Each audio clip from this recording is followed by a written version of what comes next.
name is Adam Golov, Marketing and Communications Manager at Data Conversion Laboratory, and I will be your moderator today.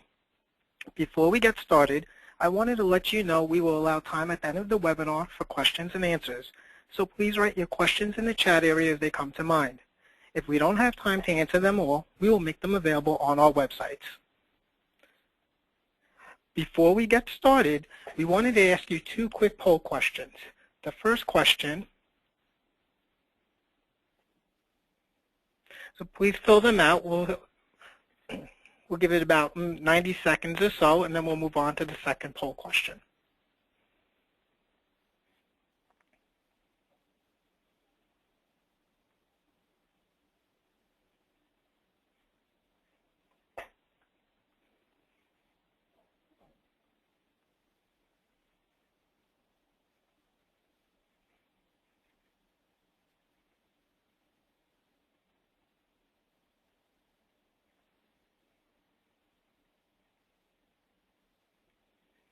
Now we'll give it a couple more seconds and we'll move on to the next one.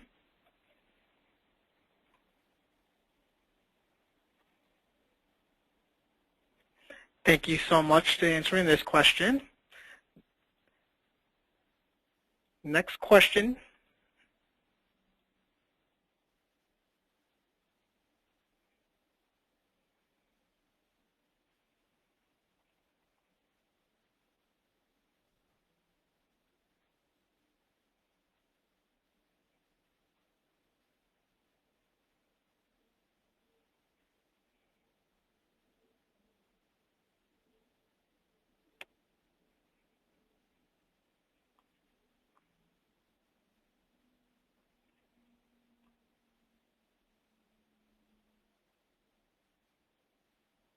Let's give it a couple more seconds.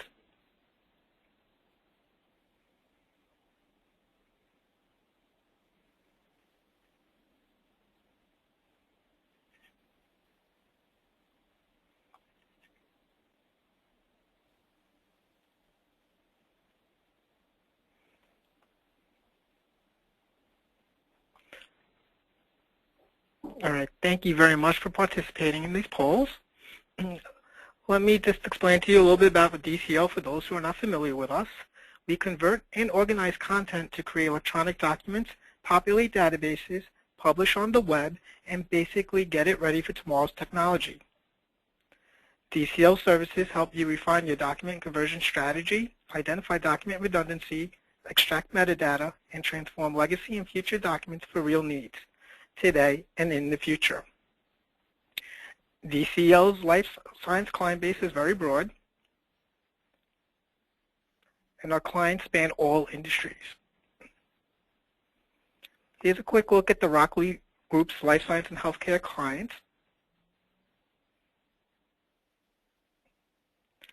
Today, we are thrilled to introduce Ann Rockley, CEO of the Rockley Group, and Howard Schatz, SPL Project Manager of DCL. Ann Rockley has been helping medical devices, pharmaceutical, and healthcare providers create intelligent content strategies and adopt structured content management for more than 15 years. She has helped clinical, labeling, and marketing content teams to meet the increasing demands of regulatory requirements, complexities of globalization, and growing reliance on mobile devices. Known as the mother of content strategy, she has introduced the concept with her best-selling book, Managing Enterprise Content, a Unified Content Strategy. Ann has an MIS from the University of Toronto and is a fellow of the STC. Howard Schatz is the SPL Project Manager for Data Conversion Laboratory. Howard has been active in structured product labeling since development in 2003. He is an active member of the SPL Working Group composed of pharmaceutical companies and conversion vendors and is a frequent contributor to the SPL Working Group's Wiki discussion forum. He serves on the process communications, establishment, registration, drug listing, and OTC subteams. He has a BS in computer science from NYU. Prior to joining DCL, Howard was an account manager at EDS. Without further ado, welcome Ann and Howard.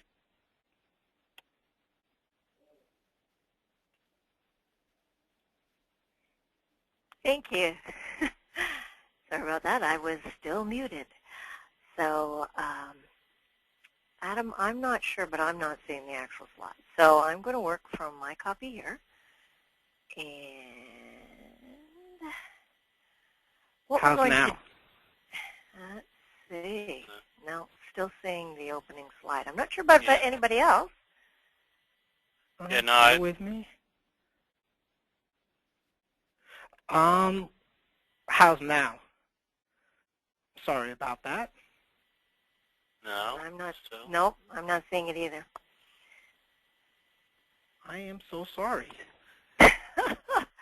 Never fails. First webinar of the year. Something's gotta Okay. challenge us. Now you got it. Okay, perfect. Maybe Sorry about this that, thing. everyone. There we go. I've got it now, too. Thank you very much. Okay, so you'll have to take a look at the early slides when you see the recording. But I wanted to start off a little bit, just some of the background, just to remind you about UDI and things like that before we get into the details of SPL. So UDI, the Unique Device Identification Number, it actually came into effect in 2013. And then in September 24, 2014, so just last year, all Class 3 medical devices had to bear the UDI symbol along with the associated dates on the devices as identified in the requirements. And you'll find the UDI symbol both on the device itself and on the product label. Next slide.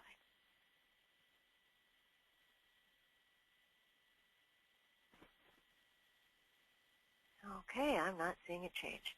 Oh, there it is. Okay, we do have a delay. Okay, I'll just keep that in mind as we're going forward here. I also wanted to talk about Good ID. And that's the Global Unique Identifier Database. It is pronounced Good ID. And it has a lot of information in it. These are just top-level categories, and there are many specific items that need to be included in providing this information. But we have the device information, we have the device status, we have the device characteristics, and information about storage and handling.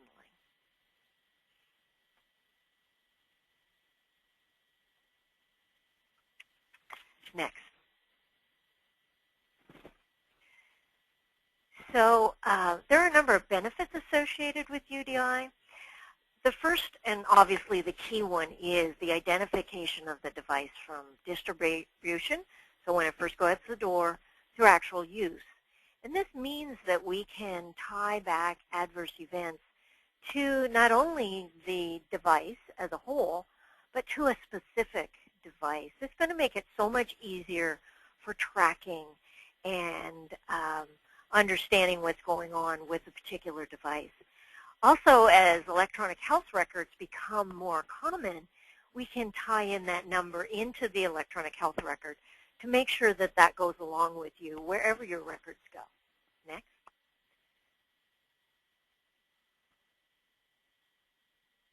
So I'm going to now turn it over to Howard, who's going to talk in more detail about SPL and the Good ID. So Howard? Okay, so I'm going to try to make things clearer because it can be a little confusing here. Typically when we speak of SPL, we speak of SPL in terms of structured product labeling, in terms of drug listings. That's now a requirement for drugs, new drugs being listed and revised drugs. For import purposes, drugs manufactured overseas need to be listed using SPL. Prior to 2009, that they were listed using paper forms, but since June of 2009, it's been required that they be in SPL. But that's just for drugs.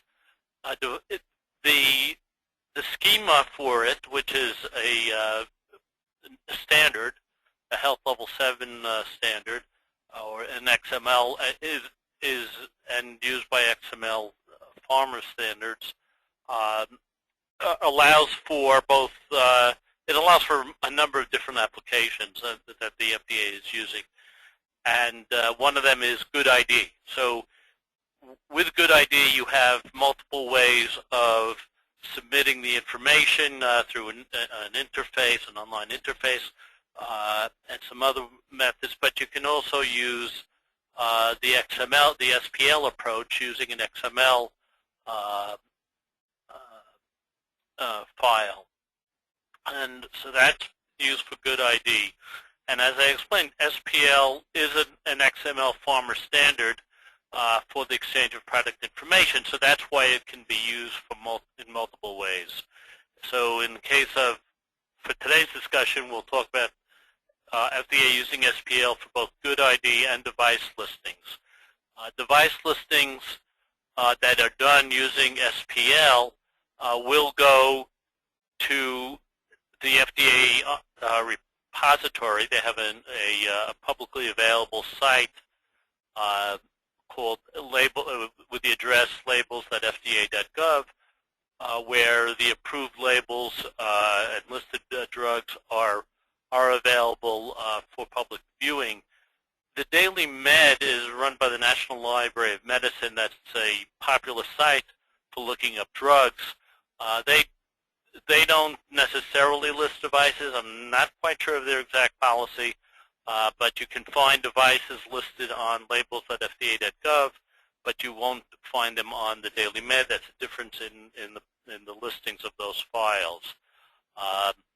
And while Anne referred to a more detailed look at SPL, it's not going to be that detailed a look in the interest of time.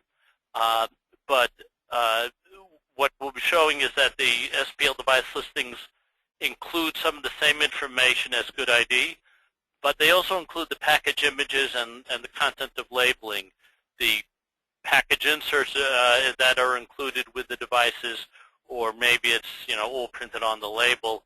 That depends on the actual device.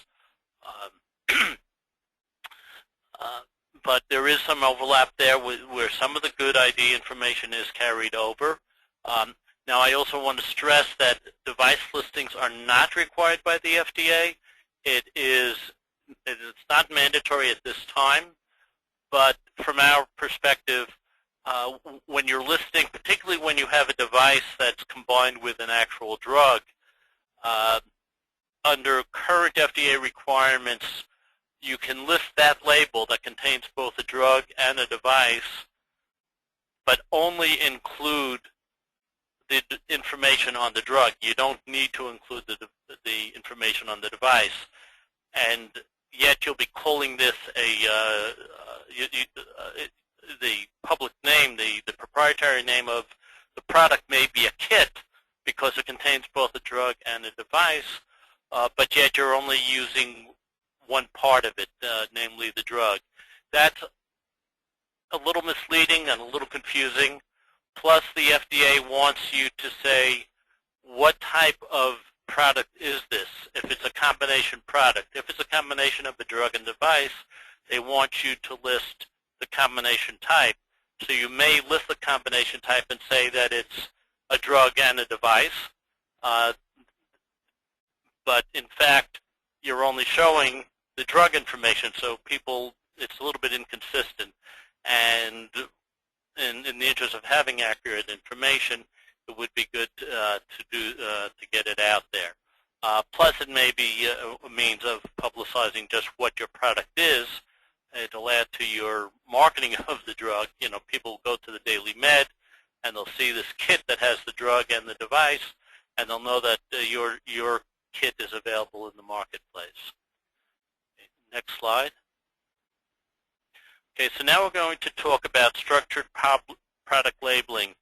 And what I'm going to highlight here are the ways in which you get device information into the SPL. Again, it's not mandatory that you list the device, but as with any drug or device listing, the focus should be on accurate information.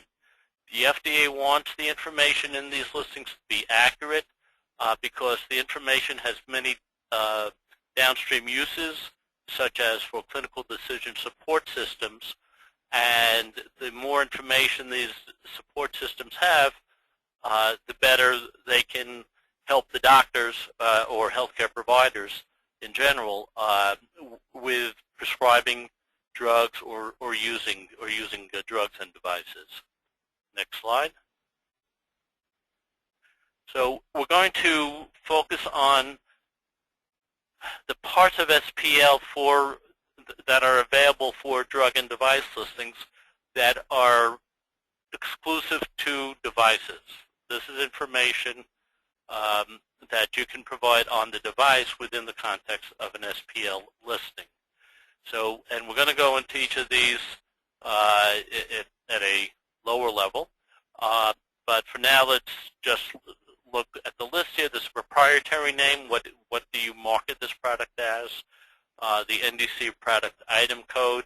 Now, for devices, they may not have that, but if they do, you put that in. The device type and product classification code. You're not free to call it whatever you want, but the FDA has control terminology where you put in a code for the product and wording for the device type. There can be additional device identifiers, again, not required, but maybe you have those. There's a regulatory identifier, device characteristics, and drug information if the label includes drug. Now, we're not going to talk about the drug information, again, in the interest of time. But if we can go to the next slide, we'll talk about these in greater depth. So, and now I'm using the definitions that are actually in the FDA's implementation guide for SPL listings. So the proprietary name is the name of the product as used in the product labeling or in the catalog. So you have the flexibility of saying just how you want it listed, but obviously you want it listed and give a proprietary name that would make it stand out. However, they do restrict the use of special characters, such as the registered or trademark symbols. They're not allowed. Simply, they're not allowed to be used. But in the proprietary name. But that's just the rule. Don't shoot the messenger. Okay, we can move on to the next slide. Now, the NDC product item code can be assigned using various agencies. The system used by various agencies. It depends on what your particular device has chosen for assigning the code. So you put it in using one of those three choices, and then within the context of the XML tagging, you're also specifying which code system you're using. Again, the FDA doesn't want to know simply the code that is being used, but how you develop that code for the device.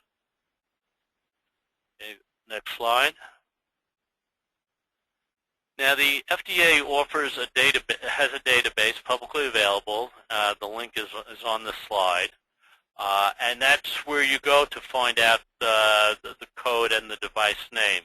So, the example that we have is if you look up to piston syringe or syringe comma piston, you'll get the four choices that are found in that database, and you would pick which one is most appropriate. So even if, like as I said, even if you put in simply syringe comma piston, the search mechanism in the database gives you these four results. The stress again is on accuracy. There's no way for the well, in SPL submissions, the SPL submissions go through a automatic validation using business rules developed by the FDA. In other words, no human being reviews it at the initial submission unless there's a problem, or if the FDA chooses to do so. But when you submit a file through the gateway, that's part of the SPL process. And for those of you not familiar with the SPL submission process, my apologies. But you submit it through a gateway, and they have a software that automatically validates against business rules to make sure things are consistent within your label. as long as you use the correct code, such as NSC, and the correct description, injector, comma, pen, the validation check is happy. It won't flag it. But if you put in, for example, NSC as the code, but syringe, comma, piston as the description, or what's called the display name in XML terms, it will issue a validation error. So you want to make sure you get a consistent use of code and display name or description, but more importantly, you need to know that it's accurate. In other words, you don't want to just pick syringe, comma, piston if really it's a syringe, comma, piston reprocess, if that's the more accurate way of describing it. Next slide. Okay, so now they provide for additional device identifiers. So the additional device identifiers that they provide for are the model number, the catalog number, and the reference number. Now again, using the definitions in the SPL implementation guide, there are business rules again here. There's only one model number and there's only one catalog number.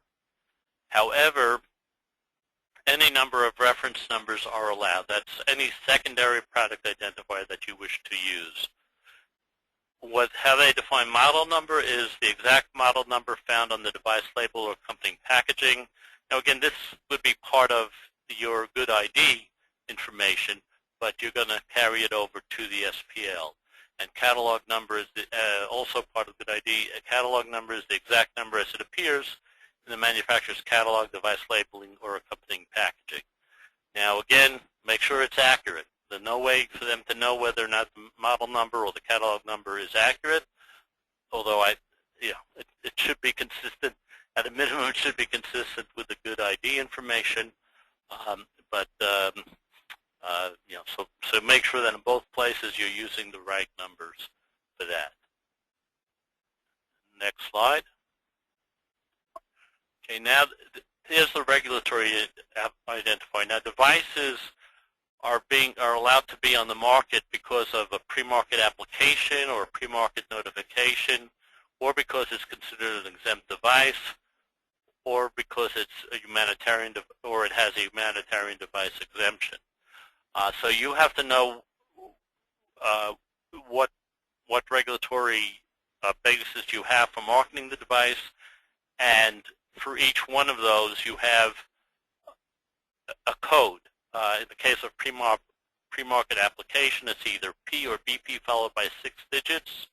If it's a pre-market notification, it's going to have a K or a BK followed by 6 digits. If it's an exempt device, it'll have 3 letters. And the humanitarian device exemption is H followed by 6 digits. Okay, next slide. And we want to have accuracy in device characteristics. Device characteristics can be identified in SPL submission. Are how many times a product may be used. Now, I put 1 for single use, which seems kind of obvious, but the reason I put that in is because in the documentation it's called reuse. And obviously if you only can use it 1 time, it can't be reused. In reality, that number should be the number of times it can be used. And again, this is going to carrying over. This is a recurring theme here. This is also part of the good ID. All 3 of these. The need to be used under sterile conditions. Does it need to be used under sterile conditions or does it not? And similarly, the safety status, whether it's MRI safe or MRI unsafe. You need to know, and again, it needs to be accurate and at a minimum should be consistent with the good ID information, but most importantly, it should be accurate. No other device characteristics can be specified using the XML tagging for device characteristics. There's a lot more information that can be placed into good ID, but that's not provided for here in the SPL for the device listing. Okay, if we can move on to the next slide. The last part is, this slide here is the loin codes for sections, without going into too much detail, after you have these the specific product information with special tags to identify things such as device characteristics, there's also provisions for the textual part, the package insert or the information on the label that says a textual narrative. And the text is divided in the XML world, is divided into sections, and for specific types of sections you have specific loin codes that identify the nature of the information in the description, such as the section may simply be a description of the drug or the device, its titled description, so it needs to get the loin code that's appropriate for sections. I point you to where you can find these loin codes, but I bring this up only because when you get into the content of labeling of the device, again, you want to use the proper loin codes for that. And what they do in the business, in the automatic validation, they identify the missing sections that are mandatory. In other words, they shouldn't be. So such as in a drug listing for a particular drug, you may need a medication guide. If you don't have it, they'll flag it with a validation error, and when you get a validation error, that means it will not be listed. You have to correct the error or request what's called an override for doing so. Another way in which the loin is used is for searching. It enables systems such as, again, clinical decision support systems. You can look for certain text, but only in a particular section, such as the description section or only in the black box warning sections. So when you're looking at a label or across labels, you don't get hits that you don't want to look at. And then it also allows for label comparisons. Again, if you know of competing products that have been listed, you could look for how they're handling a particular section in their label. And there was a published study that analyzed sections marked as black box warnings and calculated how many were mismarked and also how many were marked correctly. And when I say how many were mismarked, something that was in fact a black box warning was not, how many of those were not flagged as black box warnings but were tagged as with a different loin. Okay, next slide. Okay, and I'll turn this over now to Anne. Thank you, Howard. So we've been talking, obviously, about the good ID and the SPL and all the information that goes into those. And one of the problems that I see all the time when I'm asked to work with organizations is that the information that a company has about their products is siloed. So a lot of times the information that we submit to the FDA is in a database on one or more systems, and it isn't accessible by the people who are actually now creating the label. So the IFU, the product label, the package label, they don't have that information, and that information needs to be gathered again. So there's a tremendous amount of information that we have there, and as the information has begun to be expanded in areas like the good ID, it's really useful information that if we could just automatically have it at our fingertips as we're creating the content, then it would make it so much easier. We can focus on that content which isn't generally considered data and making sure that it's correct and well worded. So next slide.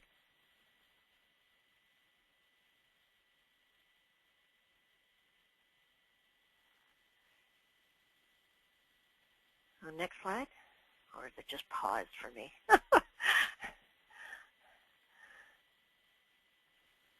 Okay. You see it now, Ann? Now it's come up. Perfect. Thank you. Quite a delay. I'll try talking ahead as we're waiting for the slide to come up. My apologies. So what I've done is I've created a mock-up. It's obviously not a real product label. Broccoli Group doesn't produce medical devices or pharmaceuticals.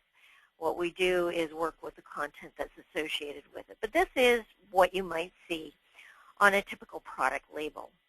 And if we take a look at the next slide, we can see how that information is in common with the content that we have in the good ID. So brand name and single use. Now that was one of the things that Howard talked about, so if you can only use it once, well, then we need to have, it has to be defined as being a single use only. Well, that information is key, and with it comes, in the actual label itself, comes an icon, and then the text that's associated with it. So the icon is the 2 with a slash through it, and the text, which is the single use only. And knowing that is the information that is associated with the product, with the device, if that can be automatically populated into something such as this. And typically, labeling content is its own database, and it needs to be populated. So it is not necessarily in sync with the information that has been shared with the FDA. And so we want to have that. So it's got things like latex. Does it contain latex or not? How do we store it? What is the handling information? We certainly got our UDI information. How big is it? How many are in the package? What's its catalog number, et cetera, et cetera. Almost everything, and in fact in this example, everything that goes onto a product label is drawn from this information that is supplied either through Good ID or through SPL. And if we have a single source and the ability to share that information across software platforms, it will make it a whole lot easier for everyone and more accurate. As Howard kept stressing, it's the accuracy that's really important. And we know if it's accurate, if we submitted it that way to the FDA, then we know it's going to be accurate in any of the materials that we then produce. Next slide, please. We also need to think about going beyond the product label. So with the instructions for use, we have content in the instructions for use that is also the same as what is in the product label, which of course is the same that goes out to the FDA. And we want to make sure that that information is the same. And I put just a little tiny thing in here. If you notice that the text for single, it says single use only versus the previous slide where it was single use. And it's making sure that that content is in sync. And just that I've been in organizations and I've looked at their content and I've seen for single use only, single use only, single use. I've seen so many different textual descriptions, 3, 4, 5, often within a product line or potentially a family of products and across different business units using it differently. So if we can start to bring that content together so that we don't have those variations in the content, knowing that we're starting with the accurate information from the FDA and then having it proliferate down through our content automatically without having to re-enter it in multiple places. So not having to enter this again into our content management system that's managing our labeling information, if we can have it populate so that it is shared to the content management system, it makes it so much easier for us to actually work with the content. So next slide. And we also have, of course, usually it's the last page of the IFU where we again have more of the same information. So we've got the manufacturing information, we've got the customer contact information, we've got copyright dates, those sorts of things. And so all of that coming through and being absolutely consistent everywhere it appears makes our jobs easier. Now, there's a lot of other information in an IFU that is not part of the good ID. Now, that information can be submitted. So, like the body of the IFU can be submitted through a full SPL submission. And we want to make sure that we are creating as consistent and structured content of the body of our IFUs at the same time. Next slide, please. And that's what we're going to be talking about more in the next webinar, which is on February the 4th. So I'm going to be talking more about how can we structure all of our labeling content. So not just, which a lot of companies do, they do structure the product label and it sits in the database, but all the content that's associated with it, whether you've got like a 4-page IFU that goes along with your product, or you may have a 100-page manual, which is also an IFU because you've got software and hardware. You may have posters, you may have quick reference cards, you may have a variety of different types of information that is then needs to be structured and needs to be consistent wherever that content appears. So there's a registration link for you there. So next slide, please. We're also excited to let you know that we're launching the 2nd annual survey related to the content challenges in life sciences and healthcare. And we did our first one in the beginning of last year, and we used it at the Intelligent Content Conference. We made it available at that time. We also put together a infographic, which you see on the left, which is the results of that first survey. And we're doing it again this year. We're going to continue to do it every year to see what is still a challenge in organizations and what the new challenges are as companies are going forward, and then sharing that information with all of you to help you to understand what those are. We're also going to be talking about how we can address some of those challenges in future webinars. So in the late April time frame, we'll be having another webinar to show you the results and how you potentially can address those challenges. Next slide. We've put together as part of these slides a lot of links for you, so you can go into great detail on that information. So I've got information on UDI, Howard's put together information on the SPL. So it's on this slide, and if we could look at the next slide, please.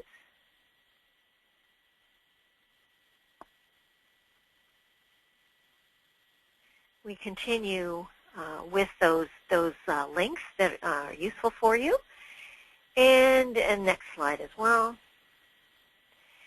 Now on the third slide of all of these references, I've also popped in a little reference, which you can see with the book on the right-hand side, which is the book that we've written on Managing Enterprise Content, a Unified Content Strategy, which not specifically related to the topic here, but does talk to the methodology and the concepts of moving your content towards structured content and structured content management. So you may be interested in that as well.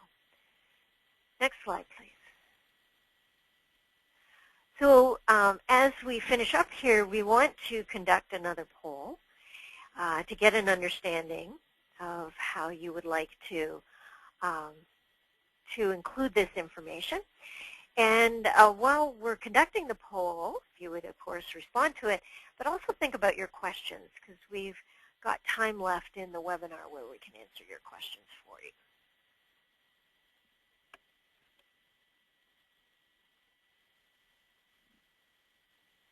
So we'll take about 90 seconds here, as we did before, to get your information in the poll. And when we send you the review of information, after the webinar, when we summarize things, we will summarize the polls for you.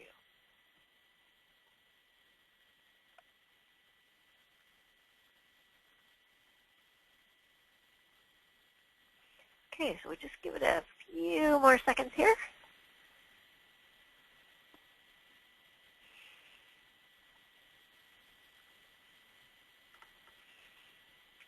Okay, thank you. So if we could close the poll now and move on to questions. We'd like to take your questions now. There's also, the last slide is the information associated with how you can contact both Howard and myself. So, Adam, if you could pose some of the questions that we have. Sure. First off, thank you both Ann and Howard for this very informative webinar. The first question that has come in is, any thoughts on single sourcing this kind of information to also encompass regulatory requirements for devices sold outside the United States?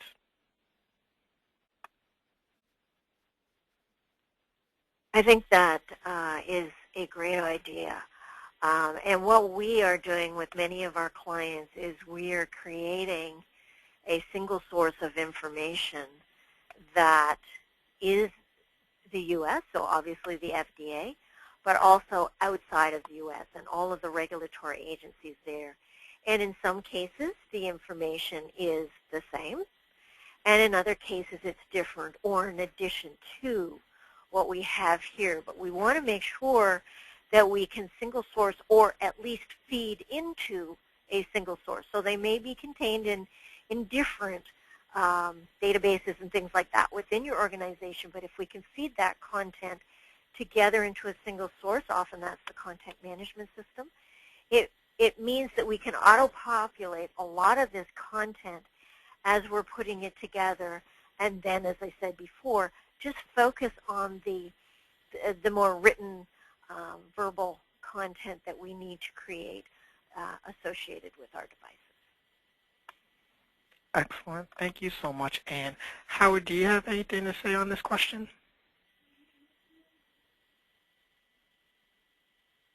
Howard, you are muted.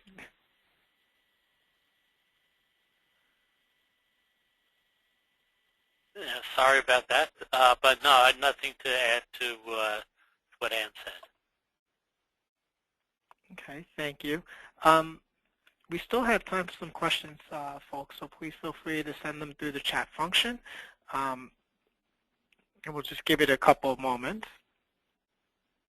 I'd like to ask Howard a question because it is one that I know has confused me. And I know you talked about it at the beginning of the webinar, but it's the idea of an SPL schema, which is an XML structure, versus the SPL data. Could you expand on that a little bit more, because it does get confusing when we talk about using SPL for medical devices, and which are people really talking about here? Yeah, as with any XML schema, a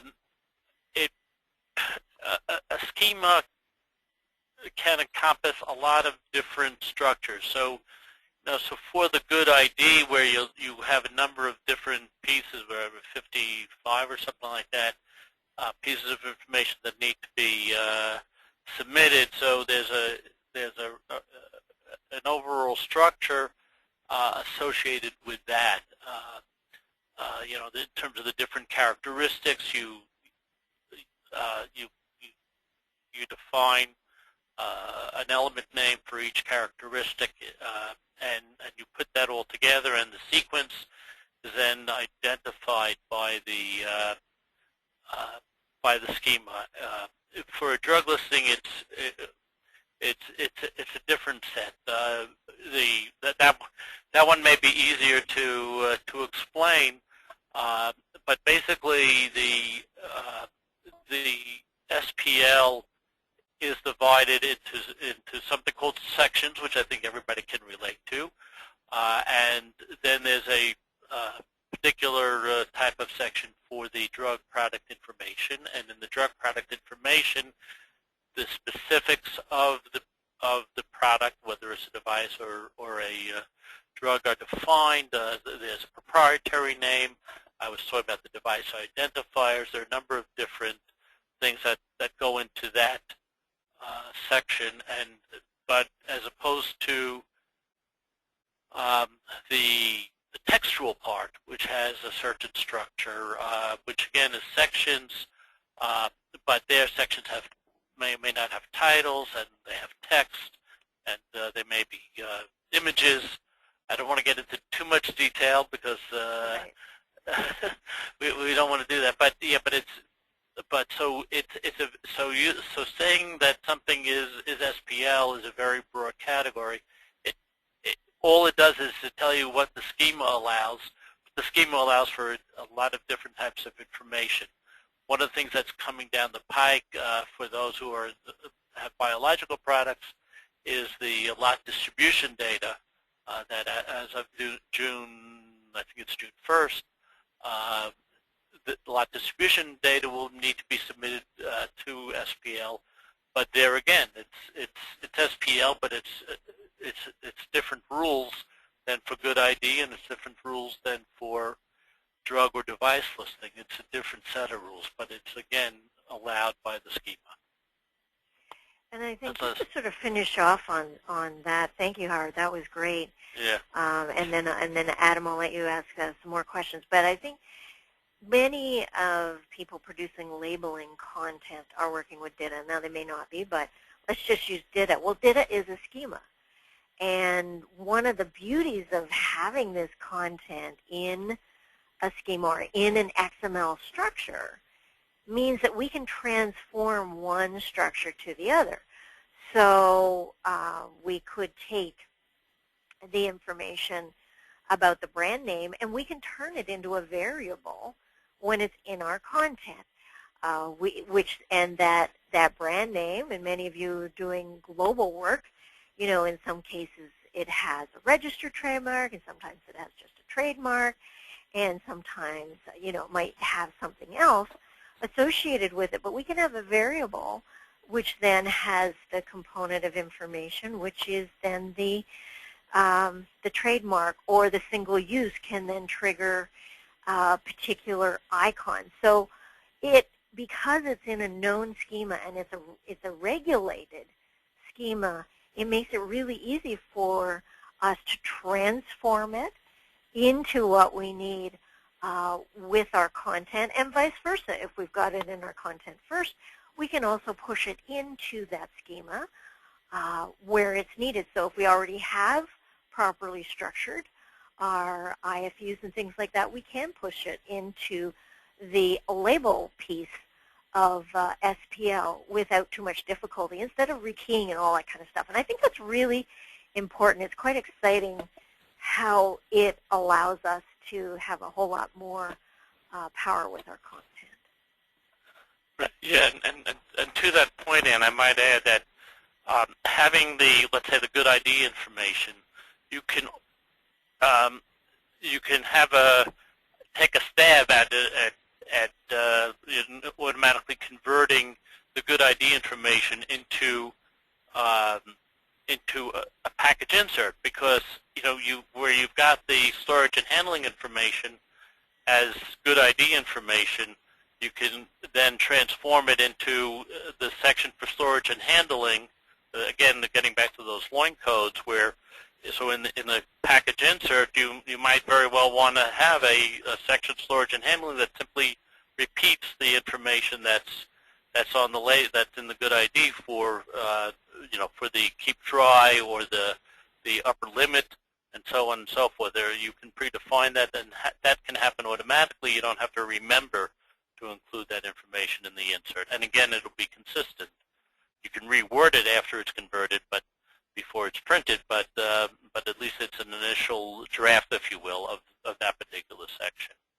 Exactly. And wherever you talk about that particular code and the definition that you as an organization have decided on, so maybe a more verbose description, that is going to be consistent because we know it's being drawn from the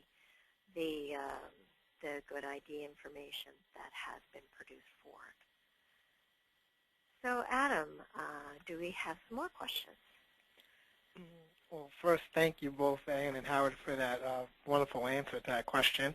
At this time, we do not have any more questions, so I'll just put it out there to the audience. We'll give it a couple more moments to see if there's any other questions coming in. In the meantime, just want to let you know that you'll be able to review the recording of this webinar starting tomorrow on our website.